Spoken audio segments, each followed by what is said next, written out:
Students from Lakewood unveiled their leadership skills at Barnes & Noble. EC3 expands its campus resources. And Hardin County develops new ways to help students with their mental health. All this and more on this month's Real Talk.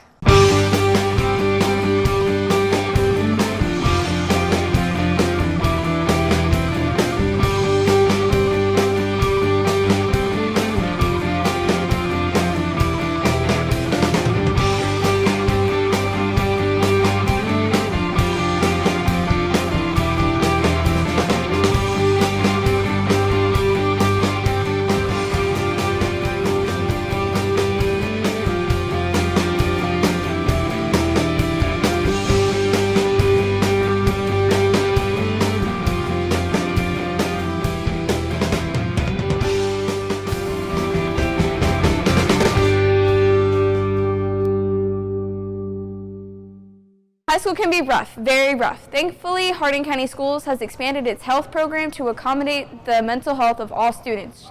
Jordan Stoner explains more about this. Mental health services are obviously something that all children are in need of, whether it's younger or older children or even our adults. And as I began in my role as the Director of Health and Family Services, we had very minimal services in regards to not just physical health but also mental health. For example, our nursing program, we only had 6 nurses that cared for only special needs that were needed by children throughout our district. And as we saw that grow and we had a nurse within each building, it became much more apparent to us. Different things were happening, tragedies were happening, and those school nurses who are equipped to work with children in not just the physical aspect but also mental health as well, they noticed that there was kids that were needing more in-depth services. There have been a variety of tragedies that have happened in the lives of our families here, whether it is a teacher that has passed away, whether it is something tragic that has happened to a student in class. There's lots of trauma that are in lives, and we became apparent when there was a lot of those going on. They really needed someone to talk to, and someone that could listen, but then could also equip them with some strategies so that they could deal with what they were thinking about and what was going on in their heart and their minds. All of our guidance counselors within Hardin County Schools have a degree to where they are working with kiddos in an academic realm as well as that social emotional aspect and providing counselor services. And then our Family Resource Center coordinators throughout our elementary, middle, and high schools, they also have degrees, many of them in social work, and also some of them have their licensure to provide those therapeutic services, and they work with our children. We actually contract with about 10 to 12 community agencies throughout Hardin County and the area, and they actually come in and to our schools. There's always a team meeting with the school and with the family and with the community agency, and they establish a set schedule of therapeutic sessions in order to get that child the services that they need so they can be successful, not just in the school day, because eventually our kiddos will graduate, but so that they can have sound strategies for themselves to deal with everything that they're going to see throughout their life. Are you or anyone you know interested in attending ECTC one day? Well, lucky for you, opportunities from the Elizabethtown Community and Technical College are a big help at the center. Dylan Daugherty reports. I think that the future between ECTC and EC3 is great. I think that having them as a continued partner in higher education with our students really gives our students a leg up. From our students' perspective, I think that they would say that they're ahead of the curve. That they're ahead of students from other counties and other districts that may go to ECTC. Having someone here in our building that can put a face with a name is really powerful. Ms. Wright, the counselor at EC3, explains why the partnership between EC3 and ECTC is so important. There are lots of important reasons why having a partnership with ECTC is very important. EC3 opened in 2014. This is our 5th school year. And since day one, we have wanted to create a strong relationship and partnership with Elizabethtown Community and Technical College. And over our 4 years going into year 5, that relationship has just developed and grown, and opportunities for students are just becoming endless. So we are very excited about having ECTC representation in EC3 on a daily basis. I learned from the ECTC representative about the different tuition costs that it was going to cost for each program, as well as ways that the state government schools will also help me to pay for that, for not just the automotive side of it, but also diesel and agricultural repair.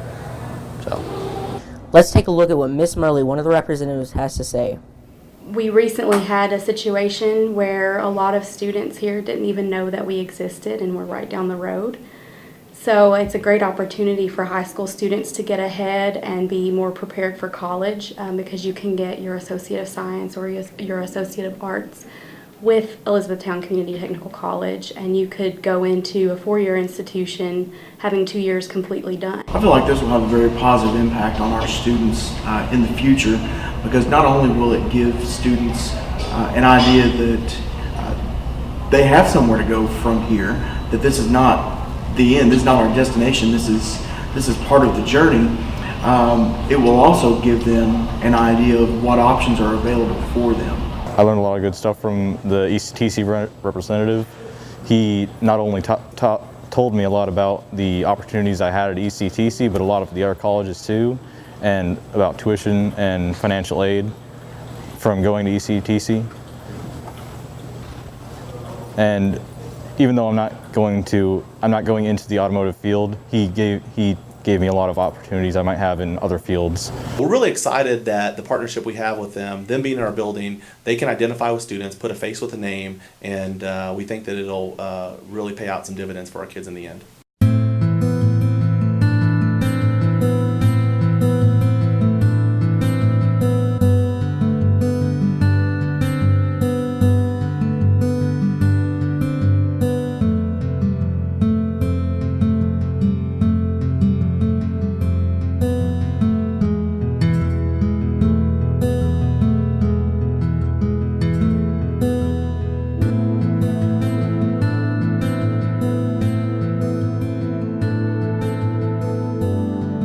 Lakewood students recently had their chance to take over Barnes & Noble to show off their leadership skills, and they did a great job of doing so. We, Jordan Scheib and Lauren Wilson, have that story. Recently, the Lakewood Roars took center stage at Barnes & Noble, showing off their strong leadership skills. Accompanied by proud parents, they represented leadership in STEM, poetry, and music. Lakewood's here today to, as part of a bigger E-Town effort to have leaders out in the community and also to fundraise for various programs in the school. The Lakewood Roars believe Barnes & Nobles was the best place to show off their students' leadership and also encouraged them and their parents to buy a few books. The idea for today was actually kind of taken as part of our yearly book sale fundraiser, and because the book company that we normally use was bought out by a different company, we had to choose somewhere else, and we thought, what better way to combine the book company and show our leadership skills, in one place. From 5 to 6:30, the Lakewood Roars impressed parents and fellow students alike by showing off what they learned. It was a pretty good time. I checked what and looked what he's doing good. I like any time that my child can showcase what she's doing at Lakewood, and I just feel like as a parent it's important to support that. So if it's singing, then I want to show her that I'm proud of her for singing, but I also want to show support to those teachers that are taking their interest and putting the time into those students by having her here as well. Stacey Hughes helps students show off their skills in STEM. What does your specific win time group do? My win time group does STEM challenges. Can you tell her what STEM means? STEM means Science. We're working on our leadership notebooks, and we have to show all of our goals and what we need to do and how we're going to beat them.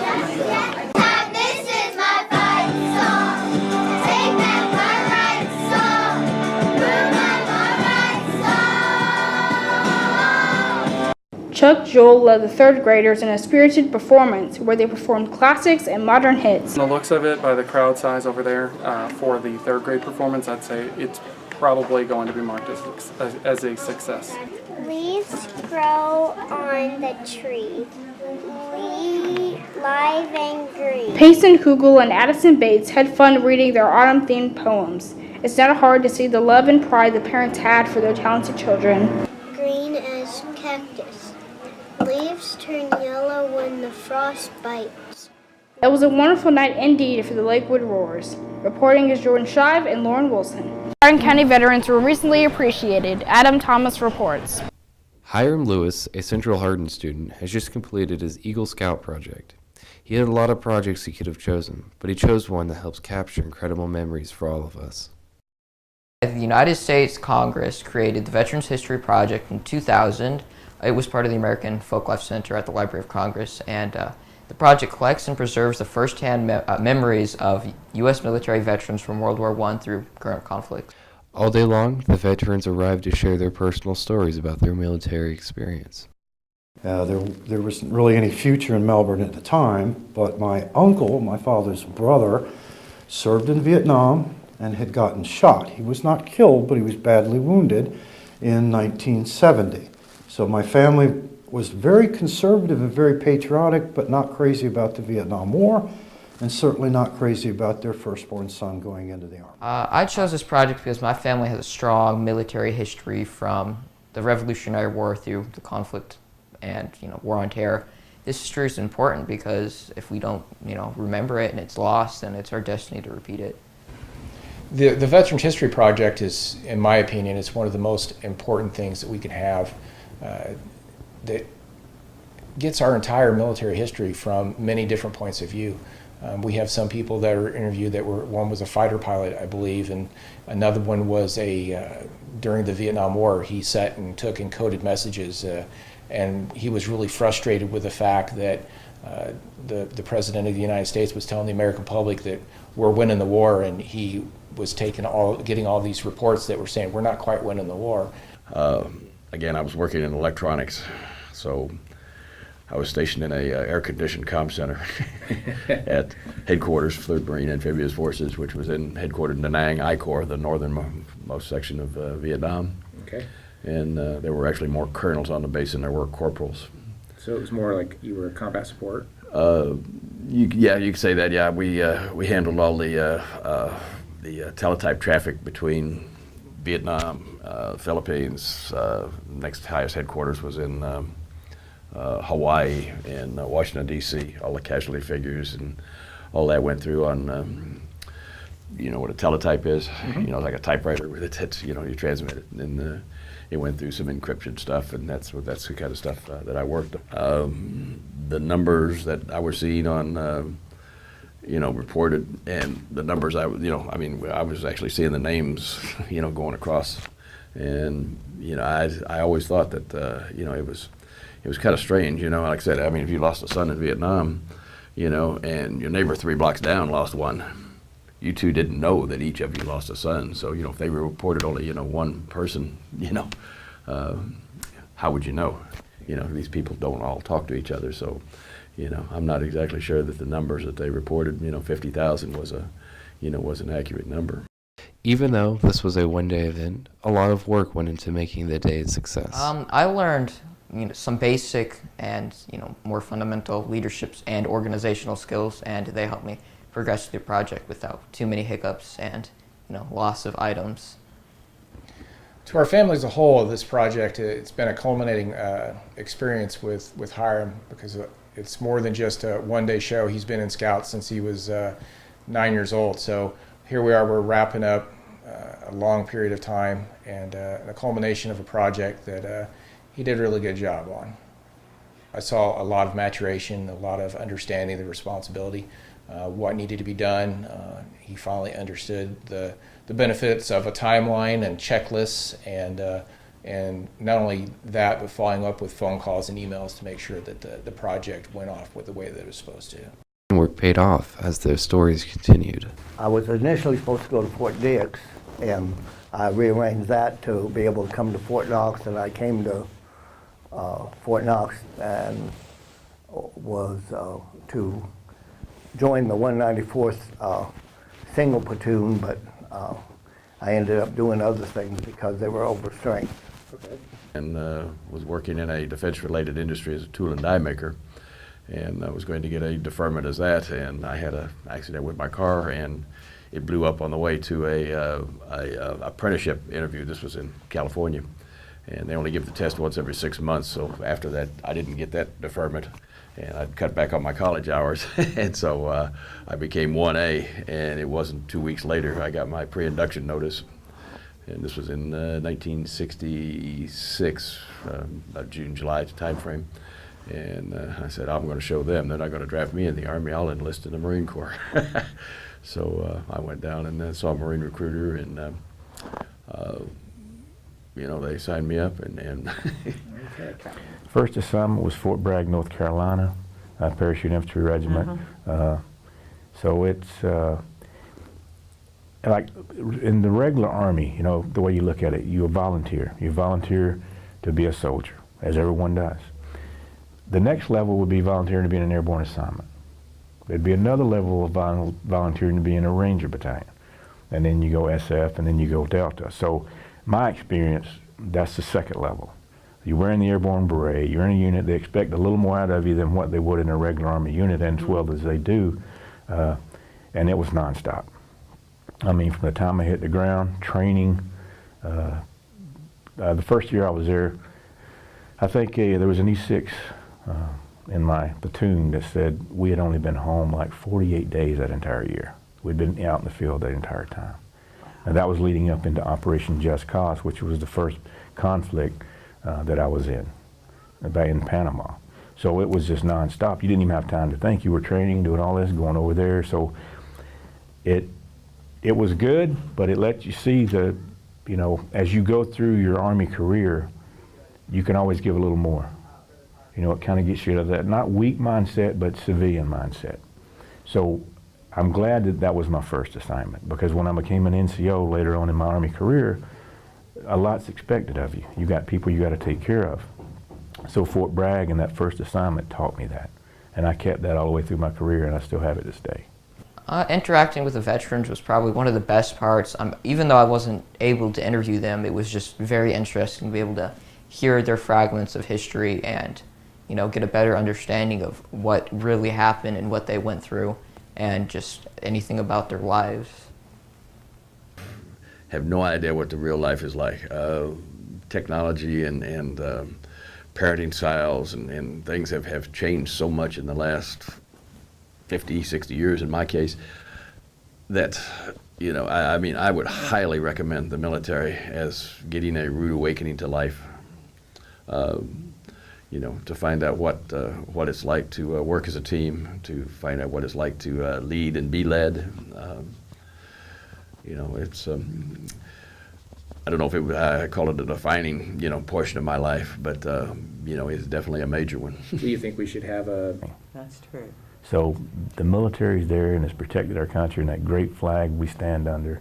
So I'd say, you know, America's still here, and there's still good people, and there's still good soldiers.